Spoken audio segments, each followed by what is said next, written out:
Welcome to this episode of All About Hopkinton. I'm your host, Mary Arnott.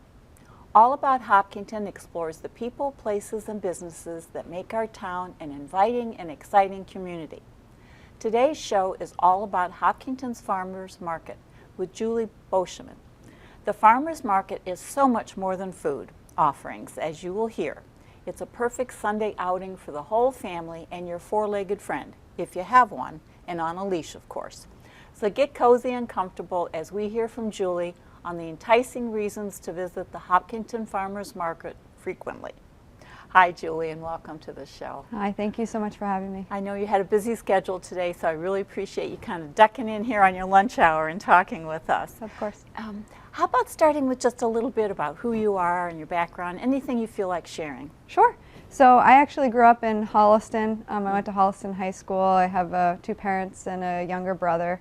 I grew up as a competitive swimmer, so until about age 12, and then through high school I was the swim team captain in Holliston, and I was also in the band, the jazz band and the concert band. I played tenor saxophone. So since then I've been working for the renewable energy industry. I work in solar development, so I meet a lot of landowners, particularly farmers who want to utilize their unproductive land and generate some supplemental income, and so that's where we build solar farms across the state and across the U.S. Well, you don't let any moss grow on your feet, do you? You've been busy all your life. I keep busy. And you keep busy. Well, the Hopkinton Farmers Market, of course, is a favorite in town, and I encourage everybody, if they would like to donate, because it helps your organization be able to provide food for lower income people as well. So mark that down on your calendars there to donate. Start out by maybe telling us a little bit about the mission, because I was very impressed with your mission statement on your website. Sure. So we kind of have a few different parts of our mission. One is really to be able to provide fresh, local, nutritious food to low-income families in the community of Hopkinton and the surrounding communities throughout the year, really. So we have two seasons for the farmers market. One is the summer season, which runs June through October at the town common, and then the second season we just started with Weston Nurseries in Hopkinton. They've been an amazing partner with us, and that runs November through mid-March. All right, and you do have on your website, if for any reason there has to be a closing, people can go to the website, which is hopkintonfarmersmarket.com. Yes, correct. hopkintonfarmersmarket.com. We also have a Facebook page that gets regular updates, as well as an Instagram account. You know, we're very dynamic, so these are small businesses, entrepreneurs, folks who have a lot of moving parts. They attend a lot of different events. They're coming sometimes from as far as New Hampshire. So there's, especially during the winter with weather, there's just things that happen, and so we try to update folks as regularly as possible. We keep a schedule online that I try to update in real time. Yeah, and the winter season is basically 11 a.m. to 3 p.m. on Sundays that you're open, which as far as I can see have been pretty much every Sunday, with an occasional, you know, closing for a holiday or, like you say, an emergency or something. So, that's right. Yeah, we try to stay open as often as possible every Sunday. The only reason we would cancel is if there was really bad weather, strong winds, or not safe for the market, and during the summer, any kind of thunderstorms. Okay. And you mentioned that as part of your mission statement is to provide the fresh produce and products for everyone, really, but of the low income. I would just like to give a little shout out to Middlesex Savings Bank, because they make it possible for people who are on the SNAP or Supplemental Nutritional Assistance Program to use their EBT cards, which is very helpful. So I want to make sure people are aware of that. Yes. Yeah, they actually, Middlesex Savings Bank provides a grant to us every year, which really helps contribute to our match program, which is, you know, someone comes with their EBT card, they have a certain amount on their EBT card, and the market actually gives them a free $10 on top of what they're taking out of their EBT card to use at the market. So it's our match kind of free 10 program, and we give tokens, and they can use those tokens for produce, meat, eggs, bread, any kind of the essential produce. That's wonderful. Yeah. Yeah, that helps. It does. And also you mentioned a number of vendors. So this is a very, what I would call dynamic undertaking in a lot of ways. Tell us a little bit about the team of folks that help put this all together. Yeah, sure. So I definitely want to give a shout out to Laura Davis, who is a resident in town, and she's also an organic farmer with her family. So she started the market back in 2013 with a couple other folks. She had run the market for 10, 11 years straight and was looking to retire.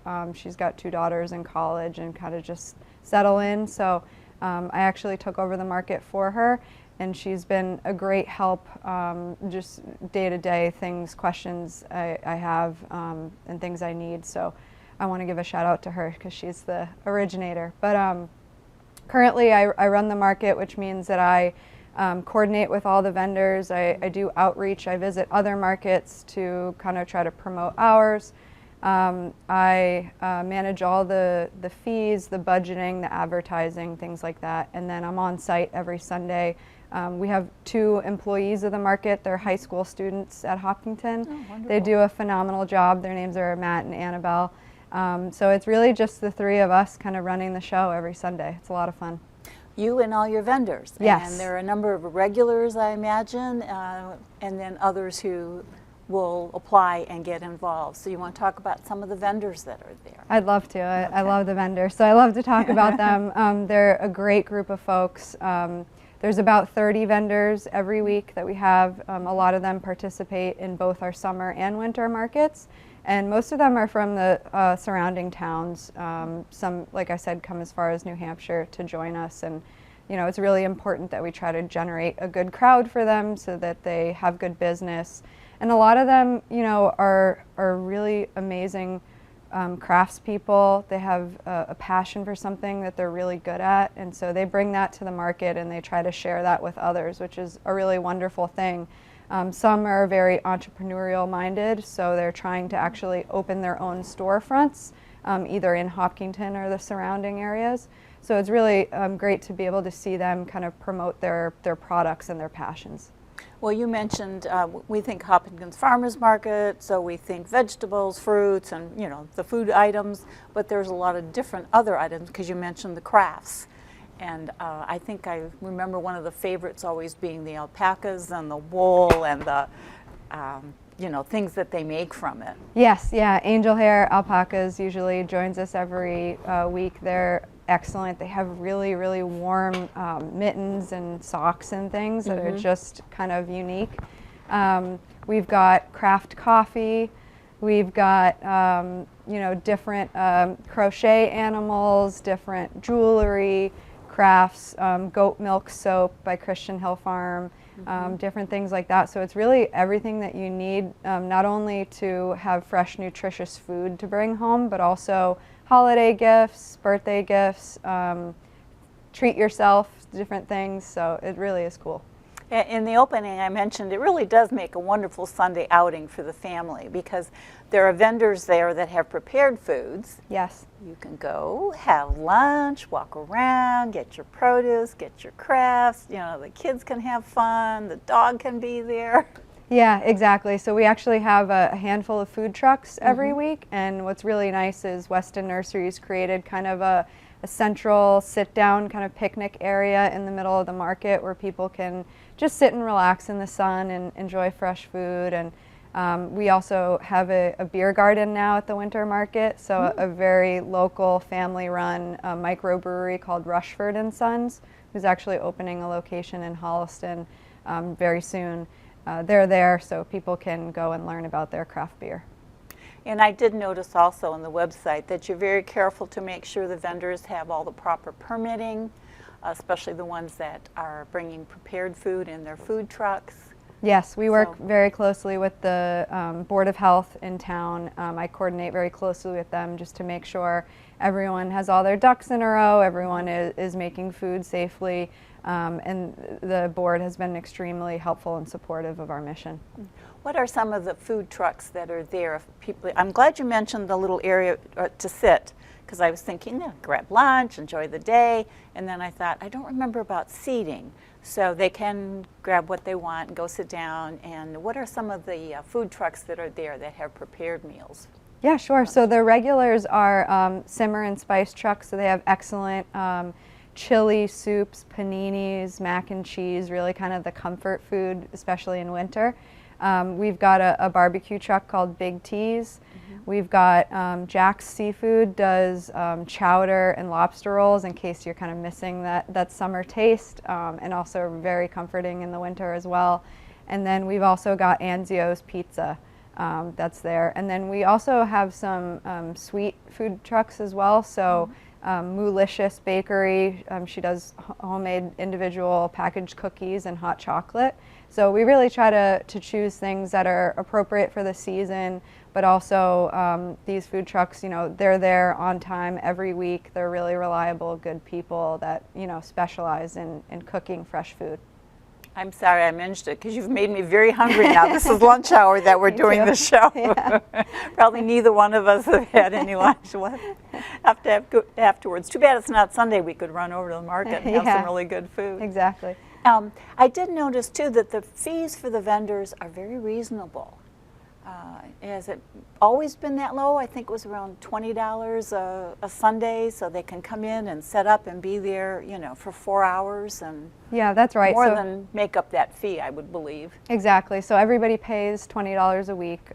It's fair across the board, and we actually do have a student fee. So we have a student booth, a couple kids who make freeze-dried candy, which is really cool. They're called Cloud Crunch, and they pay a $10 fee instead because they're students. So, well, that's nice. Yeah, give them a little break. Yeah, exactly. Got to support our students. In terms of the Sundays, does a vendor sign a contract for all of the Sundays, or are there options for which ones they can attend? I really try to keep it flexible. So, I try to maintain a high level of communication and, not subject them to certain days. Like I said, people have all kinds of crazy schedules, things happen. So I do have them, request certain dates at the beginning of the season. And then, like I said, things happen. So we can change those days as the season goes along. We can add fees later. But really, I try to keep it pretty dynamic. Are most of the vendors from Hopkinton or the local communities, or do you get participants from all over? Really all over. It's a lot of the surrounding towns, so a handful are from Hopkinton, some are from Westboro, Upton, a lot of the surrounding towns mostly, and a few kind of stragglers. Up north, our farm right now, Spixa Farm, is from Groton, which is a huge farming community. And then our mushroom vendor, My County Mushrooms, is from Gardner, so they come, quite a ways. Well, good for them. I'm glad they're willing to participate. Yeah. I know, particularly in the summer, there's an awful lot of booths on the Common for Farmers Market Day. Do you get as many participants during the winter season as well? We're still figuring that out, so I'll definitely let you know. We try to keep a count every hour of the market attendees and see what the traffic is like, especially to kind of try to better optimize our hours for the market. We are always, thinking, how can we make it better? So should we move the market an hour earlier? Should we do different things to try to attract more people? But as of now, it's looking like it's pretty consistent attendance across summer and winter. And I did notice that you do have the calendar out on your website so people can see who are actually going to be there any particular Sunday. It looks like you do have a steady set of regulars, which is really nice. So there's always a good selection there of all sorts of things, food and crafts, and so that's very helpful. But you mentioned traffic. How's the parking over there? What has Weston done? Is there a certain area that they're restricted to for people who come, or? Yeah, I really want to commend the Weston staff because they have a handful of people there every Sunday really helping us out. So they're in the front parking lot, trying to help direct people where to park. They're guiding people to where we are on the property, and they've been super supportive. So it's been manageable so far. They have enough parking there. In the summer, we compete a little bit with the church across the street. Our parking currently is, anywhere you can find street parking or over at the center school is probably the best bet. But we are always trying to make that better as well.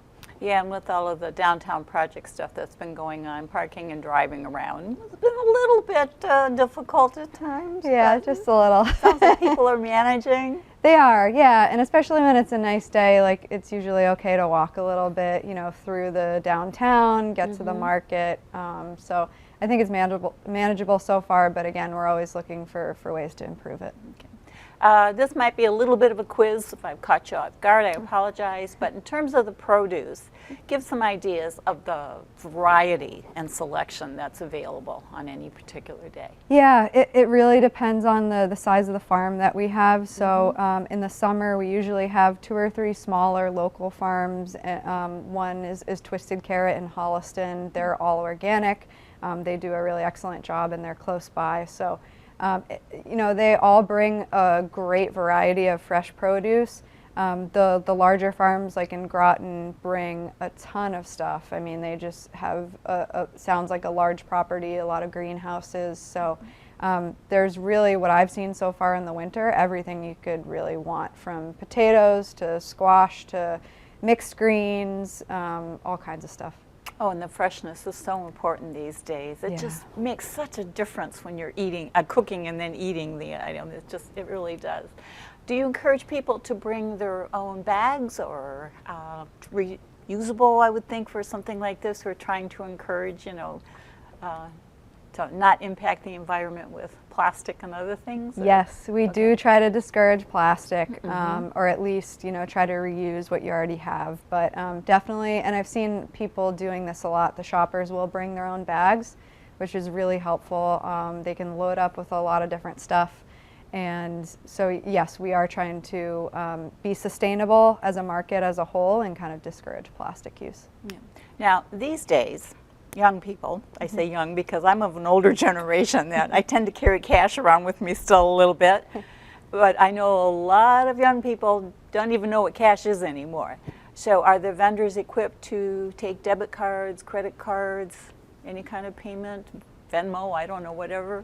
Yes, I've seen all of them. They're very agile. They're all able to take Venmo, PayPal, and credit card payments. They'll usually have a swipe or a plastic kind of insert for the cards. So yes, they're very good in that way. Does anybody take cash anymore? Yes, they do. Oh, okay. They do take cash, and we do have cash change at the market booth as well, so we try to help out with that. Okay, good, because I did read, it was not too long ago, that there were some stores trying to eliminate cash, and the state said, no, you can't do that. The country, no, cash is still a legal tender, thank goodness. I don't tend to carry a lot with me because it's bulky and inconvenient, but yeah, what's great too is the vendors really all help each other out a lot. They're very friendly and supportive of each other, so if somebody doesn't have cash change, they'll just kind of run over next door and see if the other vendor does. So we're really kind of a great community in that way.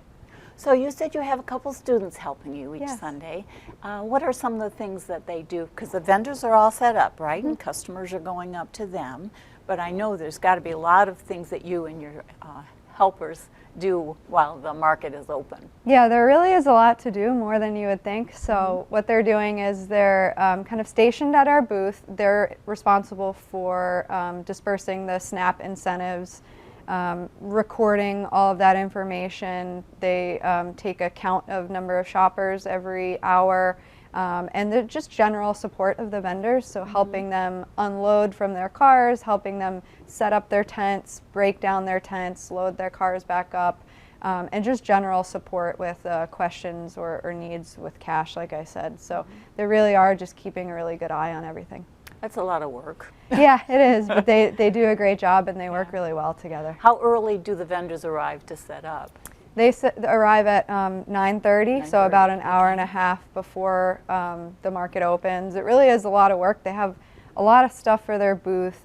They all do a really great job trying to make their booth look very presentable and bright. And so they set up. We require, because of the wind, we require tent weights, so they have to haul those over. They usually have a 6 to 8 foot table where they nicely present everything. So it must be in an area where there's plenty of outlets for plugs for things if the vendors need to keep warm or microwave or something. Yeah, so that's another part of my kind of organization is I make sure we kind of have only a few spots where there's access to electricity. So I make sure that the vendors who need that, which are really anyone who has anything frozen, like frozen meals, you know, any kind of warmers that are needed, any kind of little mini refrigerators, that they are near those electric outlets. Okay, and plenty of recycled trash bins around? Yes, absolutely. We try to put trash cans for the public to use, and then I just make sure when we leave at the end of the day that all the trash is picked up. Yeah. Gosh, like I said, such a dynamic event, and it's every Sunday. I mean, you must have the routine down, but still there's probably something that comes up every once in a while that, oops, somebody couldn't show up, or you know, so it keeps you going. Yeah, it's a lot of fun, and there's always something different going on, which makes it exciting. But you know, at the end of the day, everyone really supports each other really well, like I said. So you know, we're here to handle it together and help each other out. So it always kind of comes together. So tell me again, how long have you been involved with the organization? I just started in February, so yeah, this will be my second season, the first time running the winter market. Wonderful. Yeah. And you sound awfully excited about the whole thing. It's just... I can't say enough good things about it, honestly. I really, really enjoy it. I mean, the people make it worthwhile. It's so rewarding to see the vendors really, you know, bring their very impressive products to the market, and be able to connect with people and talk to people about their passions and their business. And I've gotten great feedback from them so far, and they give me, you know, different tips and things. So it really is a wonderful, very like motivating and inspiring place. Are you seeing any different types of, or I know you mentioned some of the prepared foods, and Hopkinton is a wonderfully diverse community now. Are you seeing any other maybe specialties starting to want to have their foods there or offer things for sale? Yeah, we have a few kind of unique selections that maybe you wouldn't find at the grocery store. So Doris's Peruvian pastries, which are excellent. She uses a dulce de leche kind of filling, and those are really unique types of baked goods. We've got a lasagna maker who works in a local commercial kitchen. He's a chef. He brings ready to heat up kind of packaged lasagna. What else? I'm trying to think. Well, that's perfect, though. You come, you eat and have lunch with what's there. You go around, you shop, and then you take a lasagna or something home for dinner. You don't have to cook all day. Yeah, exactly. Wonderful. Yeah. There's really, you know, I strive to have a variety of offerings there, so everyone's selections are a little bit different. And like I said, everything's fresh. The bread vendors are actually up, you know, sometimes starting at midnight the night before, baking bread to bring to the market. Something nice and fresh. Working through the night to do it. It's really inspiring and impressive. Well, I hate to admit, I love bread, I love sweets, so those are popular with me there. Yeah. And also mentioned, and even it says on the website, you know, bring your dog. They're pet friendly, and you have offerings for our little four-legged friends. We do. So the winter market is dog friendly, so people are encouraged to bring their hopefully well-behaved dogs. But we do have a few different dog treat vendors. They're gourmet, kind of simple ingredient, very healthy dog treats. One is 8 Elms Farm Gourmet Dog Treats. They usually join us almost every week, and so you know, they're giving out samples to the dogs, and that's another great thing is most of the vendors do have samples available for people or pets, where you can kind of try it before you buy it. I've noticed that. Yeah, they're very generous about that. And you mentioned on the dog food in particular, it's very important because I've seen so many recalls on the packaged stuff you buy in grocery stores, and so it's really good to know that there's a healthy alternative for our pets as well as ourselves to go to the farmer's market and, you know, get what you need and try some new things. I think it's fun to every week try something different, so that's why I say go frequently and go try, you know, something different every week. Treat yourself. Yeah. There's a lot to choose from. Absolutely. Yeah. Yep. And that's the thing about, when something is homemade and craft, like people really put a lot of love and care into it. So, it will all be safe. It will all be high quality, fresh type products. Wonderful. Yeah. Not to put you on the spot, but is there any thoughts you're thinking about in terms of, I know we're, at the time we're doing this show, it's the winter season. Are you thinking of something about, I'm sure you're thinking about the summer season and on the commons. Is there anything we can look forward to that might be a little different, or just the good, stable stuff we've been getting, so which is also exciting? Good, stable stuff. I would say, I'm still, wrapping my arms around the whole process and kind of where we can improve and where we can kind of optimize and be more inclusive. Things like activities for kids. The alpacas are there once in a while, so that's a nice thing for the kids, but I'd like to have kind of more of an activity for them so they're more immersed in the market. Live music, we're always trying to make sure we have that every week during the summer. I think the winter's a little too cold for people to play outside. Yeah. But, different activities and how can we really incorporate different businesses in town? How can we, work together with other groups to kind of promote, towards the same type of missions? Wonderful. The kids seem to always be there on the summer. I'm running around the common and stuff. So they're coming out, and I'm sure they're going up to the sweets, the brownies and things more often than maybe the fresh fruit and vegetables. Yeah, lemonade. Hopefully the parents are encouraging the fresh stuff and Yeah. then let the kids have a treat or two. Right. So yeah. Yeah. The summers have been really hot. This winter hasn't been too bad. The weather's been mostly cooperating, I think, in terms of being able to be open every Sunday. Yeah, we've gotten lucky, to be honest. We've gotten lucky for the winter. We had a couple days I was disappointed in as far as storms kind of coming in quickly during the summer where we've had to shut down. And, unfortunately, and I know this from my days of lifeguarding when I was a teenager, once you see a flash of lightning, you got to get out of there just to maintain safety for everyone. Absolutely. Well, Yeah. it's a safe, wonderful environment, and I encourage people to go out. I encourage people to donate. And believe it or not, we're out of time. I want to thank you for being on the show, and I'd like to thank the crew at Hopkinton, HKN.TV, and visit the website for Hopkinton's Farmers Market. Thank you all for watching, and stay tuned for another episode.